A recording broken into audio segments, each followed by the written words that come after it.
ये HP 400 printer का जो पिकअप रूलर है, ये जैक जो है ना, आपने इसको आपने करना है नीचे को। ये देखें, ये जैक बाहर निकल गया। अब आप इसको घुमा लेंगे यहाँ से, ठीक है जी। अब यहाँ पे आपने ये चीज़ फ्री हो गई है।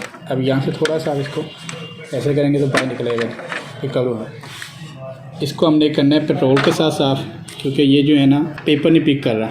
ये इसकी रबड़ जो है ये हमने साफ़ करना। ये ऐसे लगी रहे, ऐसे ही साफ़ कर लेते हैं इसको। ओपन करने की ज़रूरत नहीं है, चेंज नहीं करनी, हमने सिर्फ साफ़ करनी है पेट्रोल के साथ।